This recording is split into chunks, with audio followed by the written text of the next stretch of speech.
Alô? Bem, Cuidado de acolher. como? Cuidado de acolher. Vamos lá. Nada neste mundo acontece isoladamente. Tudo faz parte de um momento, de um contexto. Tudo faz parte de um sistema. E a presença do ITA no Ceará é a resultante de todo um processo que tem pelo menos 25 anos. Quando as variáveis se cruzam, as coisas acontecem. Como foi isso? Nós fundamos o GEL em 1979. E fundamos várias sedes aqui no Nordeste. Já estávamos na 25ª. Resolvemos criar um GEL em São Paulo. Alugamos um prédio na Brigadeiro Luiz Antônio, já saindo na Paulista. Prédio alugado, criamos a empresa. E aí, olhei para Nazareno, que era meu sócio. Eu digo, e agora? Como é que nós vamos chegar nesse São Paulo dizendo que vem do Ceará? Temos um passo antes de pensar, entendeu? Está alugado o prédio, tudo pronto. Aí dizer que o senhor vem do Ceará, não dá. Aí eu disse, Nazareno, tem uma saída aqui. Vamos criar uma sede fora do Brasil? Vamos criar uma sede em Londres? Porque aí nós vamos chegar aqui dizendo que estamos chegando de Londres e não de Fortaleza. E na mesma hora Nazareno disse, mas é preciso resultado. Aí ele fala, vamos também preparar para o ITA. Ele, pronto, fecha a conta. Estamos vindo de Londres e estamos aprovando no ITA. Ora, essas 4 pessoas que estão aqui são muito marcantes. Sabe por quê? Porque o meu sócio, um dos sócios do GEL de São Paulo, era o professor Zé Rocha, o irmão dele, Estevão, está lembrado, não é isso? Então, Nazareno já era meu sócio do GEL. E o que é o Salles? O grande continuador desse projeto. Entendeu? Porque quando nós paramos as atividades do GEL, o Faria Brito já vinha aprovando de maneira crescente, deu continuidade, e aí eu quero dizer que os 4 aqui integram esse sistema, são variáveis que dentro desse sistema resultou nessa aprovação fantástica do Ceará, do ITA, e finalmente na vinda do ITA para o Ceará. Não existe Chico Sampaio isoladamente. Não existe Nazareno isoladamente. Não existe José isoladamente. Não existe Dado isoladamente. Nós fomos envolvidos dentro de um momento histórico, cada um deu a sua contribuição e o resultado está aí. Entendeu? Então, a história inicial era uma questão de marketing. Que vamos dizer aos paulistas para se implantar aqui, logo aqui, a 80 metros da Paulista, da Brigadeiro Luiz Antônio, já saindo da Paulista, a Paulista é a Paulista, né? Era ali que eu já ia surgir. Bem, naquele momento, surgiu um outro projeto, que foi a construção do Geodunas, e nós paramos um pouco o projeto de São Paulo. Mas o Geo de Londres já estava fundado e as turmas do ITA já estavam sendo preparadas. Ou seja, do Geo de São Paulo tem uma empresa criada, um prédio que foi alugado, a reforma que foi feita, mas não chegou a existir o Geo de São Paulo. O de Londres, sim. O da Pensilvânia, sim. 3 no Recife, 5 em Fortaleza e em várias cidades do Nordeste. Mas foi por causa do Geo São Paulo, que não existiu, que hoje o ITA está aqui. Olha como as coisas se cruzam, né? Tudo realmente é sistêmico, né? Tudo é sistêmico. E aí as pessoas são, dentro desse sistema, são direcionadas para isso, para aquilo. Nós fazemos, mas nós fazemos dentro de um contexto. Fazemos dentro de um contexto. E assim é tudo. Neste mundo, tudo é sistêmico. Não existem heróis.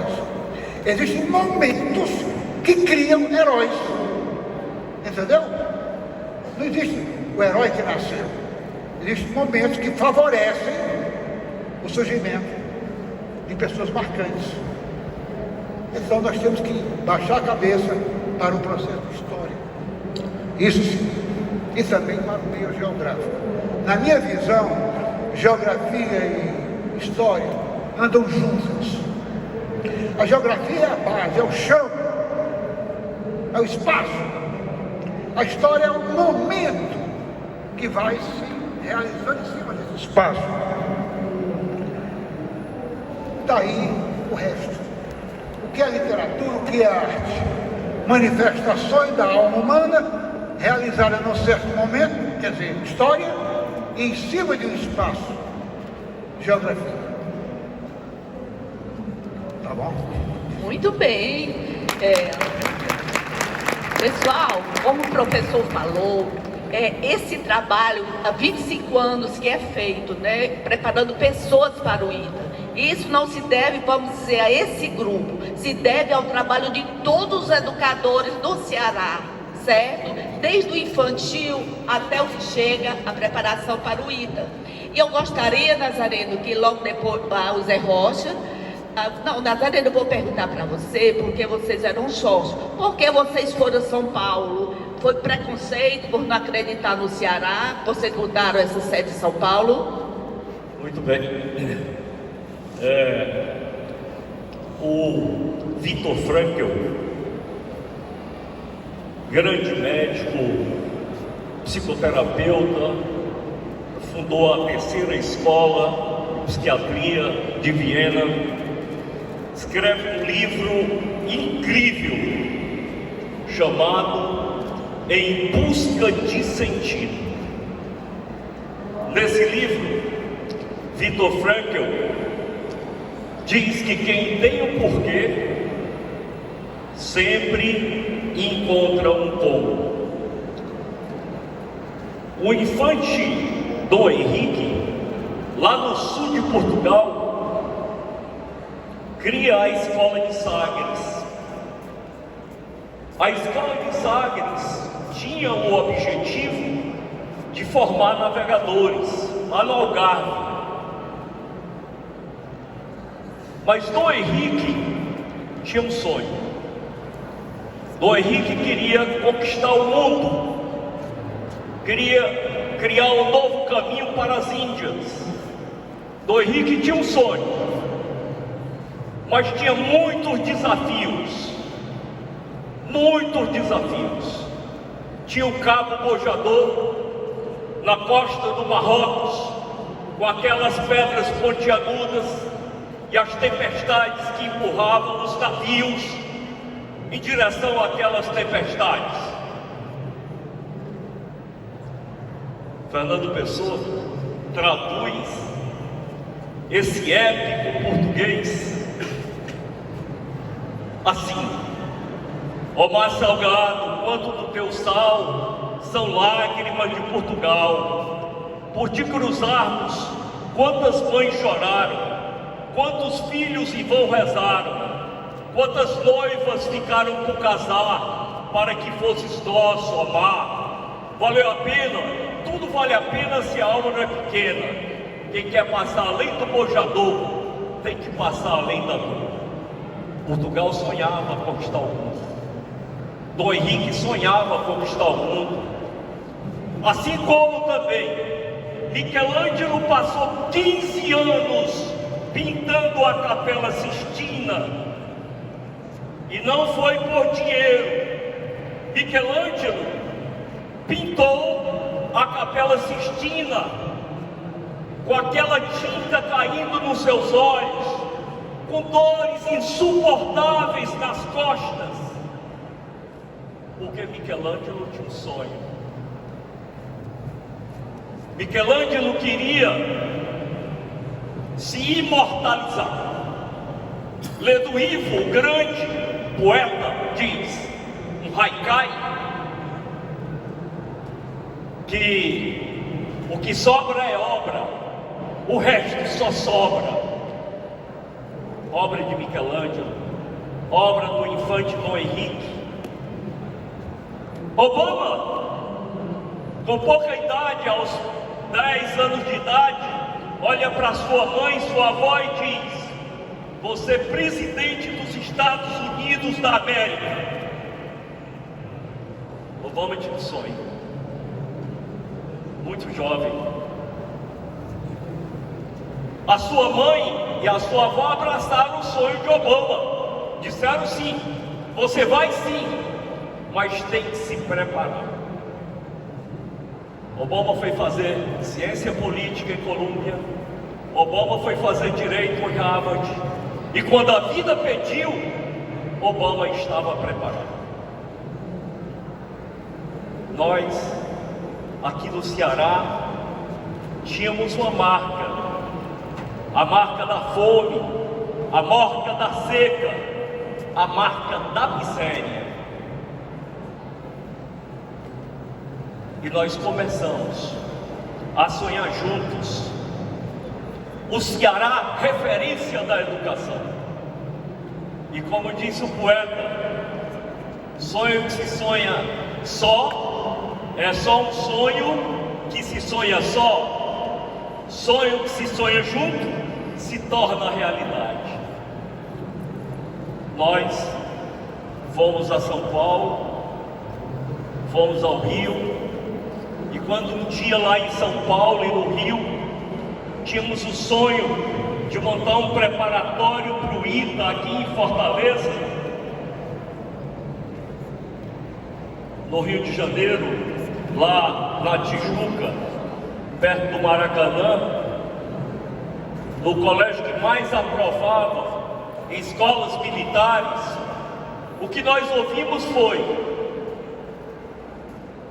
Ceará nem tem professor nem aluno para passar no ITA. Quase choramos, faltamos. Aquilo era um grande desafio, desafiava o nosso sonho. Quantas e quantas vezes o Ceará não teve portas fechadas, mas o Ceará tinha um sonho. O sonho do Ceará era se tornar uma referência na educação. E nós não desistimos. Menor que meu sonho não posso ser. E eu lembro sempre dessa história de um cearense que muito jovem, com a cara e a coragem, uma mala, foi para o Rio de Janeiro, São Paulo, fundou a aeronáutica e disse: vou criar no Brasil uma indústria aeronáutica. Todo mundo começou a rir daquele cearense que dizia que ia criar uma indústria aeronáutica. O Brasil não fabricava nem pneus de bicicleta. Um cearense maluco, visionário, diz: vou criar uma indústria aeronáutica. Dia 22 de outubro de 1968, decola o primeiro avião genuinamente brasileiro, o Bandeirantes, fabricado pela Embraer, fruto do sonho do cearense. Hoje a Embraer é a marca mais conhecida no Brasil, uma das marcas mais conhecidas no Brasil. E eu pensava que a Havaianas era a marca mais conhecida lá fora. Lendo engano, Embraer é a marca mais conhecida. Embraer é fruto de um sonho de um cearense. Nós precisamos ir a São Paulo, ao Rio, a muitos outros lugares. Assim como o cearense Casimiro Montenegro Filho foi ao MIT. Os primeiros reitores do ITA eram americanos. Casimiro Montenegro Filho teve que contornar muitos desafios. Primeiro grande desafio, os professores americanos e reitores, os primeiros do ITA, queriam ganhar em dólar. E o presidente Dutra lançou o edital, e quem ganhou o concurso para ser o arquiteto, projeto arquitetônico, quem ganhou foi Oscar Niemeyer. Dutra disse: não aceito projeto de comunista. O cearense, muito esperto, foi lá, disse: Niemeyer, manda aí o auxiliar teu assinar o projeto, e assim passou o projeto do ITA de Oscar Niemeyer. Quantos desafios teve Montenegro? Quantos desafios teve o Chico Sampaio? E aqui eu quero fazer um agradecimento especial. Eu, embora seja de United States of Sobral,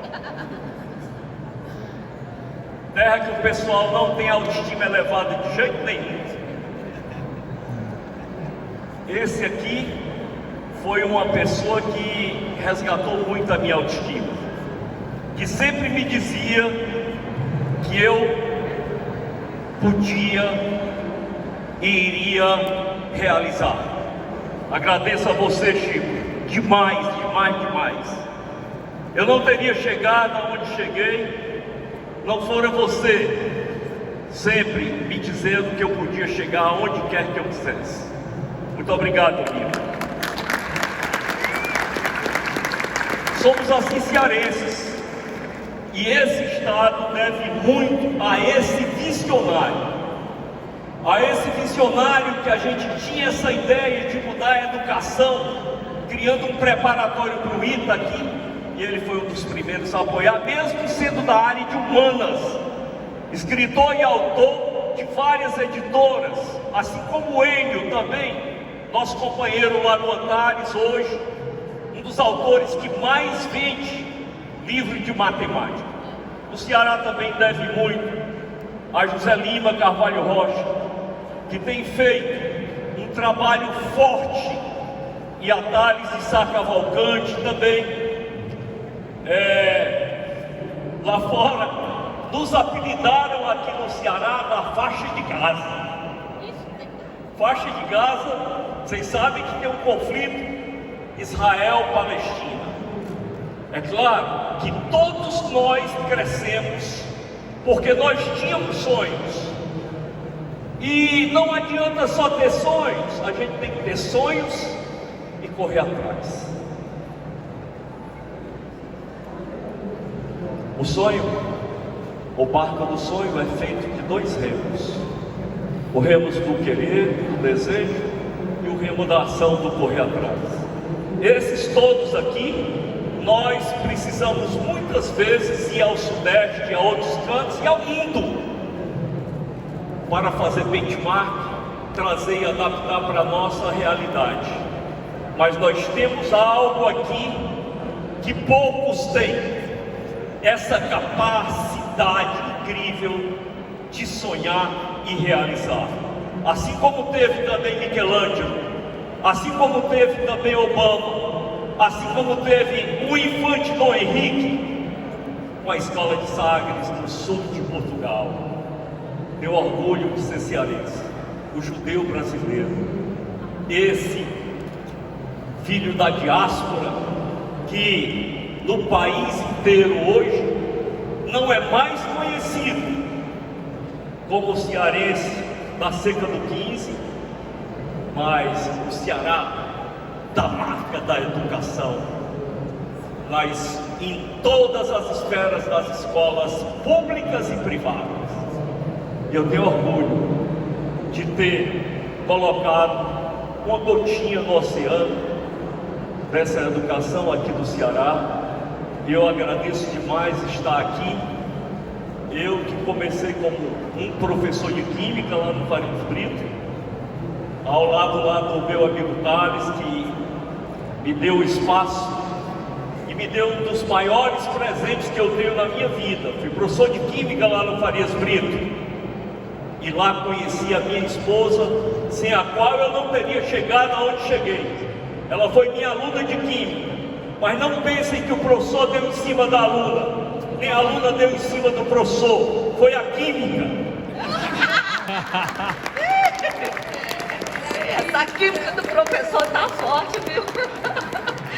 É, professor Nazareno, suas palavras bastante esclarecedoras mostram o esforço do cearense, a batalha do cearense por uma educação melhor, uma educação de qualidade. Também o que achei muito interessante foi o seu poder de gratidão, porque gratidão é uma das virtudes mais importantes do ser humano. Quando você agradeceu ao professor, eu fiquei muito feliz. Agora vamos ouvir o nosso professor, o querido professor José Rocha de Carvalho. Não, ele é outro. É por outro. Boa tarde. Boa tarde. Bom, depois desses gigantes da educação terem explicado, apresentado o ponto de vista deles, o desafio é um pouco maior. Mas, como diz o professor Nazareno, como um bom cearense, não vou fugir à luta. Eu entendo que há uma série de fatores que levaram o Ceará a apostar tanto na educação, seja ela pública, seja ela particular, e ter um grande desempenho na educação como um todo. Nessas duas áreas, não resta dúvida que hoje nós somos referência nacional. Não poderia deixar de ser lembrados ter no Ceará um polo, um outro ITA aqui funcionando. Mas é importante vocês entenderem a química, como isso funciona. Nós, todas as escolas particulares do Ceará, nós somos concorrentes umas das outras. Isso não quer dizer que somos inimigos. Nós temos uma proposta pedagógica própria de cada um. Essa proposta pedagógica é apresentada às famílias e elas escolhem com a melhor educação que devem propiciar para os seus filhos. É assim que nós trabalhamos. Temos momentos de maior amizade e momentos de não tão grande amizade. Mas é assim que funciona a química. Então, aprendemos uns com os outros, sim. Esse ambiente fez com que nós evoluíssemos. Dificilmente uma única escola teria conseguido avançar tanto nesse aspecto ITA, aprovação no ITA, se não tivesse uma cultura favorável. Mas por que se envolver tanto com a educação? Talvez porque as nossas plantações de soja sejam muito grandes. Todo o nosso exterior é plantável com todos esses produtos agrícolas que podem ser exportados, com café, com soja, com muitas outras riquezas minerais. Isso tudo propiciou que nós precisássemos investir nos cérebros. Entendam, nós não temos riqueza mineral em quantidade suficiente, não temos um solo em quantidade e qualidade suficiente para tornar esse país, esse estado, sustentável para o seu povo, para todas as classes sociais, todas as pessoas